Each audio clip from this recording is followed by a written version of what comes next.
My guest this morning is that fellow that you've seen. She is in the department of those who say are born in the 60s. She's, I don't even know, how to describe her hair, but, let me just bring on Kenny St. Brown. The first time I heard about, her music was back in the day, as we say, very, very prominent in the 90s. Thank you so much for joining us this morning. Thank you very much, Arion. Thanks for having me. Where have you been hiding? Oh my goodness. Hiding. In politics. Okay. What are my hiding places? Hiding as a parent. Yeah, hiding in ministry, in church. And then hiding as a writer, as an author of a book. Oh, really? Hiding, yes, lots of songwriting. Yeah, hiding, but not really hiding. I just needed to pay more attention on raising my children, who became teenagers. And as teenagers, people always say teenagers were tough to raise. And okay, I wanted to experience that, and I wanted to raise my children myself. And to the glory of God, my daughter just graduated from uni, and she's doing good. My boy is about to enter uni, and so it's using its fruit. My hiding to raise my children is really yielding its fruits. And then while I was hiding, I wrote a book, turned it around, so I became an author. And a lot of unpublished books, and the most actively in politics. Yeah, it was 9 years ago, I wanted to become a lawmaker, a member of the Lagos lawmakers, and somehow I ended up being very, very grounded in Lagos politics. And we just finished this year's campaign and election. So when you think that, okay, it's time to settle into, then you're starting again, So, but lately though, which started in during the COVID, is going back into music, because I thought I was done. I was done, actually. I had given... Actually, you thought. Let's just keep it that you thought you were done. But gospel music has evolved. Yeah. But maybe you want to help us here. There are those who say there's a difference between gospel music and Christian music. Is there? Some say gospel music is essentially church music preaching, and Christian music is something you take out and all those things, or inspirational music and all of that. Is there a difference really? I would not say there isn't. Where I wouldn't not totally assert to the fact that, hey, they are not the same or they're the same. One thing, because I had worked that journey where I started as a worshiper, praise and worship, artist, with the popular song, "You Are Worthy, Worthy," and it went viral all over Nigeria, and then followed by Ayo Classic. And so those were songs that you could sing on Sunday mornings. Song that can be used before you bring in the preacher. And thereafter, I went into Afrobeat, which they call it Afrobeat. We didn't even call it Afrobeat way back. I called it street gospel, and I had to use the sound of the street, the sound of the people I wanted to reach on the street, to give them the kind of music. And I had to even feature some of their superstars to get them. Okay, so that's where I was using that to evangelize the streets, But those were not songs, "Turn Me Around," Those were not songs that you sing to bring the word before the word. You understand? But they were gospel music, they were Christian music. Some even thought I wasn't doing gospel music. Some thought it was secular music because it looked and sounded like secular music, and I feature secular music. But it was, so if it wasn't gospel music, it was Christian music. But you asked me, because the messages were deep, the messages were the same. For instance, like song Alaye Mi was a, what do we call street guys? Alaye, Baba Alaye. And my own is that even the Alaye, Baba Alaye still get Alaye, which is the God Almighty. God, the ultimate Alaye is Baba God. So it was a praise song using the street language. Do you understand? Yeah. And then to send a message. So it was interpreting gospel music on another level. And so a lot of young people, like this song, Omo Baba Lemisho, is all over the place. Are you going to call it singing or gospel? But it's not a song you're going to sing before the preacher comes to deliver the word. So those are just the major difference. I think there are even churches now that they don't even sing to bring the preacher up. The first thing the thing they do before the preacher comes up is announcement. So those are things are changing rapidly. But let's come to the conversation that you just, the part you just brought up now.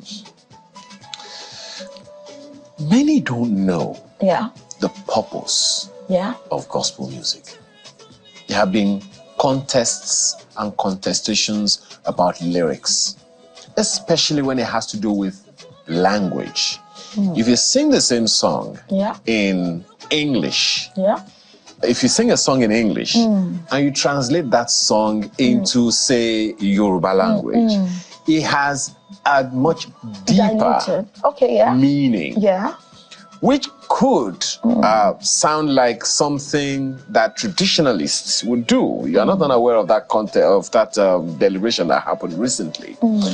So help people understand the difference. When we say, okay, this song is being sung in English, but if you translate that same song into an indigenous language. For instance, you say, we bring a sacrifice of praise. The word sacrifice, when you translate into Yoruba, it connotes a completely different meaning. Help us understand that. Language is language. So whatever it is, if there's a message to be delivered, it is via the vehicle is language.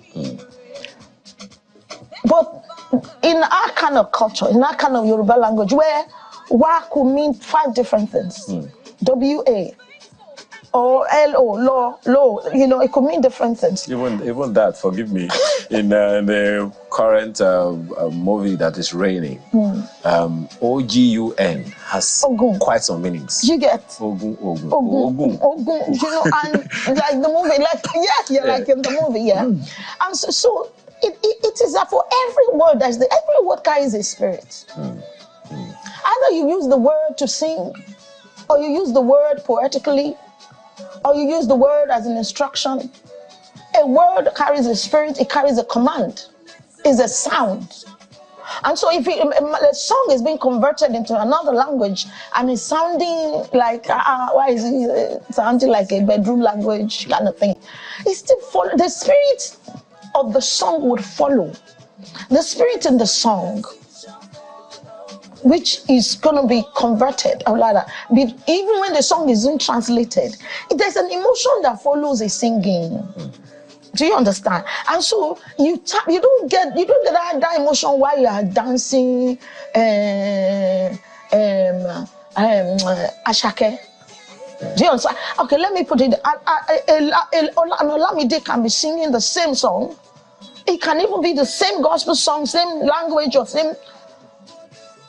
Bado, I love Bado, but the language, the spirit of Bado will follow. But guess what? If Bado gets into that spiritual essence of but Bado is a Christian and he sings that song, the spirit will flow. And we'll feel like, wow, Bado carry anointing we don't know. Do you understand? So it's about the sound, the spirit that the sound carries, and the spirit of the man that carries the sound, that delivers the sound. That is the difference for me. So whatever language it is, if it's in Spanish, because look at it, Sinachi's song is being converted in a lot of languages. Yeah. And it's the same vibe. Yeah. Everybody, they can't Waymaker, Miracle Worker. You see them, they're still crying. It's the spirit of the song that's been translated. It never gets diluted. I hope that answers it. Well, yeah. I mean, when you talked about Badoy, I just remembered song. I just saw it. I have not gone to check the song out because I don't do well with certain kinds of music. But I just saw on someone's status recently, on WhatsApp status recently, the lyrics of a song, of a rap done by no less than Nicki Minaj. And it was like that green on your song, Turn Me Around. Literally eulogizing the Almighty God. I wondered, where is the place of mentorship in music? People have passion that they should pass on. But they don't pass it on. They carry the passion, even though they don't have the gifts or skills for the passion. So where's the place of mentoring in that? For instance, people, they love music, they want to do gospel music, but they don't know how to sing. At least they can't sing. Their best voices are in the bathrooms. But they go into the studio and make the lives of the likes of Paul Play, Dairo, Sweat. Arroy, as a music producer. Okay, there are two different things. We all were born to sing. We were all born to worship God. We were all born to praise God. In the bathroom, while at work, while you're driving, while you're in the studio, or while you even lead, when you are a worship leader. Do you understand? It's practice. It is when you are called. There are two different things. You can sing, and then you are called to sing. And when you're called to sing, guess what? You will surrender yourself for mentorship and mentoring. Because you know people have gone ahead of you, and then you learn. But if that you just can write the song, some can write. Some their own gift is to write. Look at Kirk Franklin. Kirk Franklin neither sings. Even when he's rapping, he's not even much of it. But his greatest gift was writing and organizing the people. And he calls all of them Kirk Franklin. He could produce, he could get the best of voices, he could harmonize, he could fantastic producer, fantastic choir master. But he's the artist. How? Or same thing with Quincy Jones. Same thing with Quincy Jones. You know, so I'm even taking you further than like they can just sing.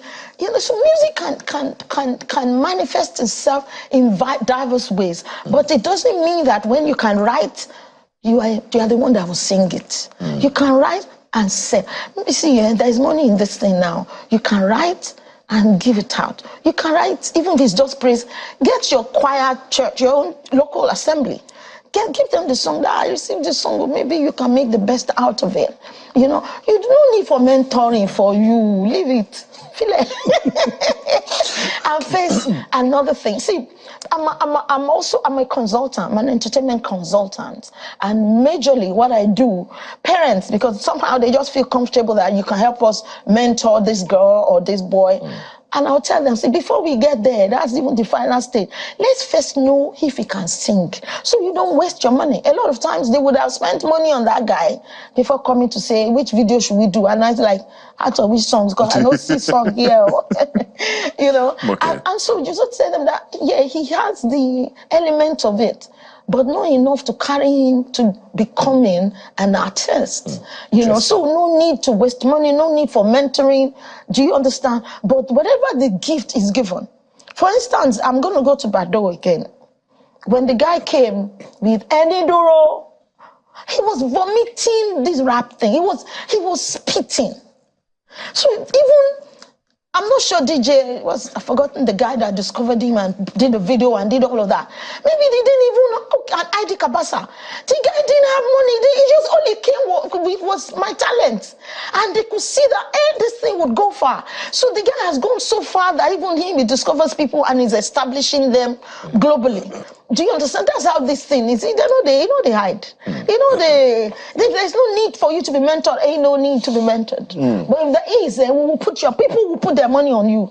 That's how it is. Interesting. So what do we expect? We can't finish all the conversation today, but what's next from KSB? What's next for KSB? Okay, number one, I don't want to say I'm done with parenting, but you can never be done with parenting. I can't be done with parenting, but now I'm out. I'm out of the closet. Okay. Because my children are grown now. Yeah. Okay. And I'm back singing gospel music. This time, I'm called to do worship majorly, maybe praise and worship majorly, and that was the plan originally. Do you understand? That was how we started. And then before I retired, and the owner of the gift said, okay, I'm giving it back to you. When you stopped, I took a break. Okay, now I'm resuming, so come, let's get to work. So every week I organize, I host an online worship program called the Throne Room Worship with KSB. Every week of my life, every Thursday, 6 a.m. So that is set. And we had our second anniversary just a few days ago.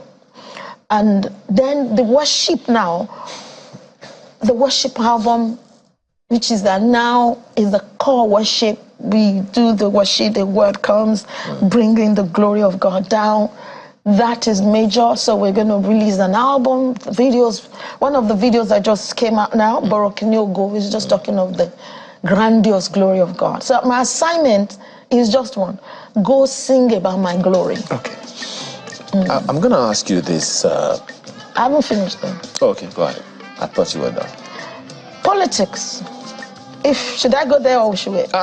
Okay, politics. What drove me into politics initially was, Kenny's Music. I'm the vice president of Kenny's Music, and you know that with all humility, we played our own major role with my brothers, Kenny Ogungbe, ID, and we played our own major role in revolutionizing the Nigerian music scene. No doubt. No doubt. And as the thing was getting big, and then we knew we couldn't handle it. It was too big for us to handle. And I knew that our industry majorly employs or empowers young people, the youth.